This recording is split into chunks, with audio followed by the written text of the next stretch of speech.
Regardez-moi ce ciel magnifique. On est vraiment sur une journée superbe en septembre. Allez, on rentre. Oh la vache! Comment la mer elle a changé en 10 minutes. Le vent s'est levé, donc je vais me mettre à l'abri là derrière. Et donc là il y a un vent assez puissant. Bonjour à tous, on se retrouve pour une nouvelle session de pêche en kayak. On a un temps vraiment superbe aujourd'hui. Le coefficient est bon, donc on va voir ce que ça donne. Voilà. Alors je voulais vous montrer mon montage.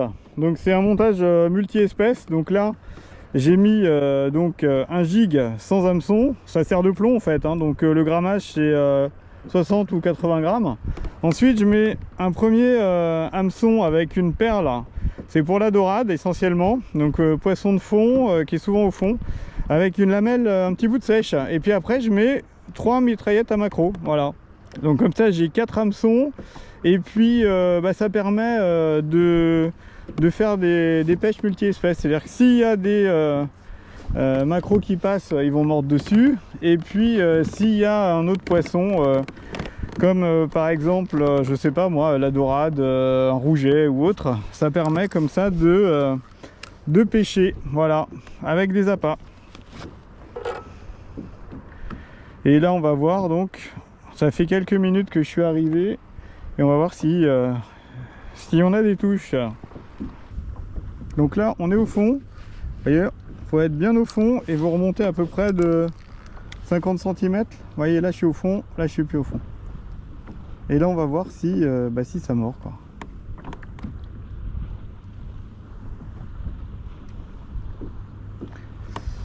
Bon, je vous reprends s'il y a un poisson.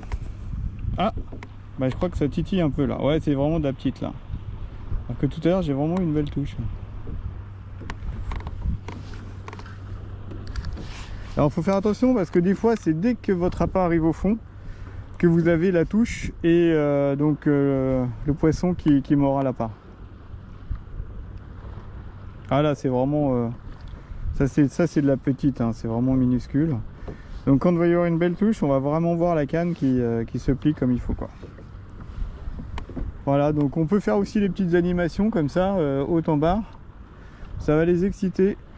Et comme vous avez vu, je sais pas si vous avez fait attention, mais j'ai mis une perle jaune sur l'hameçon du bas. Et ça a le mérite d'attirer les dorades. J'ai remarqué que j'ai souvent plus de touches avec un hameçon avec une perle jaune que rien du tout quoi en fait. Et alors là j'ai retiré mon jig que j'avais mis et j'ai mis un plomb normal. Parce que je me suis dit ça se trouve ça peut effrayer un peu les dorades. Donc je teste différents montages et je suis à un autre endroit. En fait il faut essayer de trouver les zones où il y a des roches pour détecter les zones où il y a des poissons. Ça y est, enfin, oh là là, c'est pas une grosse dorade, elle est vraiment toute petite. J'ai eu une belle touche, mais le poisson est vraiment minuscule, hein. Donc on va le remettre à l'eau immédiatement. Sans s'abîmer, sans l'abîmer. Ouais. Voilà, on va faire comme ça. Et voilà, est reparti dans les profondeurs. Parfait. Bon alors, on va tenter d'en prendre des plus grosses. Déjà, c'est bon. On est peut-être sur le banc. On va voir.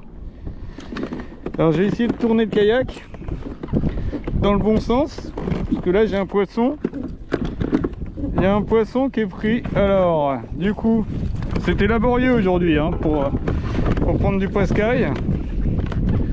On va essayer de la remonter quand même avant de pister.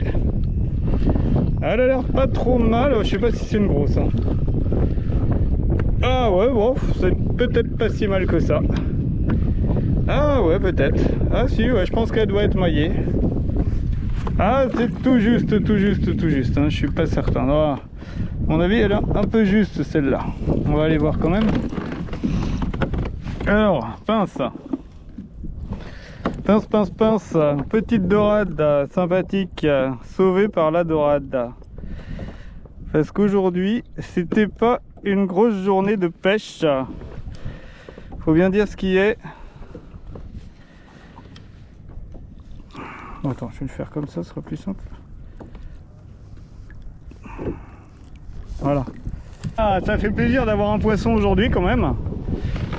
Parce que la journée n'était pas folichonne hein, au niveau... Voilà, donc on a ce super poisson. Voilà, super poisson. On voit bien les stries, les rayures. Et on voit bien les petites dents hein, que ça a. Donc c'est... Et je pense qu'elle est maillée. Hein. Ouais, ouais, elle doit faire la taille. Ah ouais, c'est bon. Elle fait la taille. Ah, bah, c'est cool. Bon, on va essayer d'en prendre des plus grosses. Hein. Cool, super. Vraiment, vraiment joli poisson.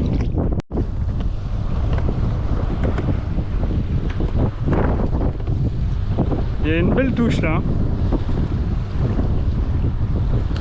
Voilà, je crois qu'il est temps de rentrer parce que...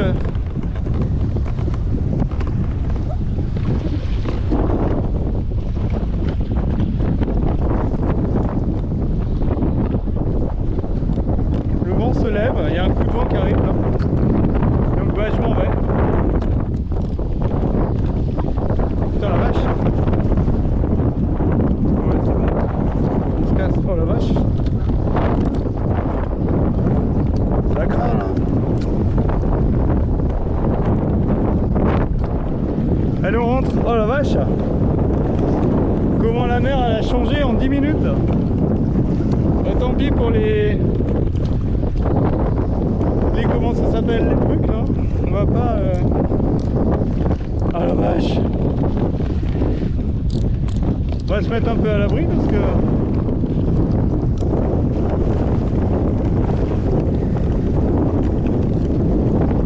ah ouais. Les conditions sont devenues mauvaises.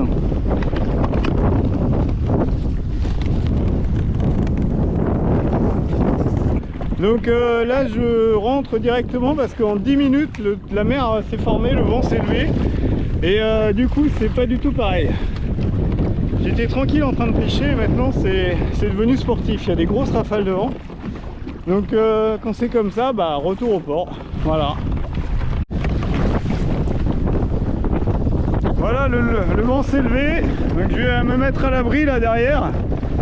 Et donc là il y a un vent assez puissant qui lève la mer et que j'ai en pleine face en fait. Donc là il y a un courant qui vient de là parce que la marée arrive et je vais me mettre à l'abri, on voit bien la zone qui est abritée là-bas et après je rentre au port. Ouh. Et dans l'histoire, une rafale de vent qui m'a emmené ma casquette, je suis dégoûté. J'ai perdu ma belle casquette, pêche bord de mer a perdu sa casquette. Bon, comme quoi en mer, faut toujours avoir la VHF avec soi pour appeler donc canal 16 les secours au cas où, ou les bateaux qui sont à proximité. Voilà. Bon, on devra arriver tranquillement au port, ça devrait le faire. Et là on voit bien le courant latéral qui nous pousse, on voit bien par rapport au bateau comment on dérive en fait. Donc moi j'avance en crabe en fait.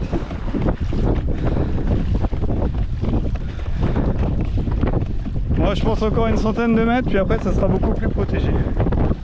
Et on voit bien la mer qui est beaucoup plus houleuse là. Alors c'est con parce que ça commençait à mordre, il y avait des bonnes touches, et je les ai loupées d'ailleurs, mais bon, quand c'est comme ça, il faut rentrer rapidement. Faut pas chercher à rester en mer.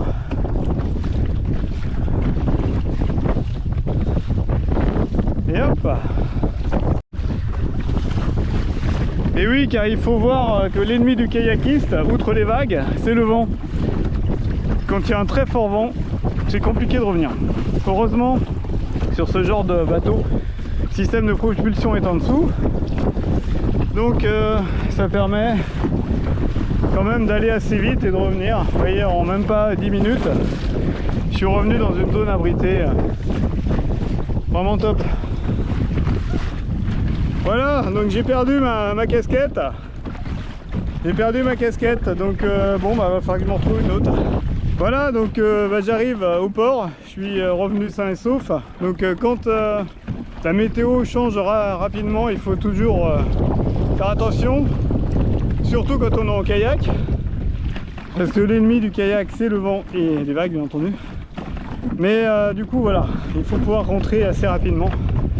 Bon, c'est comme ça, ça commençait à mordre, j'avais des super touches et ouais, vu la force du vent, je me suis dit bon, il faut rentrer, on va pas prendre de risques, voilà. Et bien écoutez, n'oubliez pas de vous abonner, de mettre un petit commentaire sur la chaîne. Dites-moi éventuellement les sujets que vous voulez qu'on aborde sur la chaîne. Et puis je vous dis merci aux abonnés, à toutes les personnes qui visionnent. Et à bientôt pour d'autres vidéos. Ciao ciao.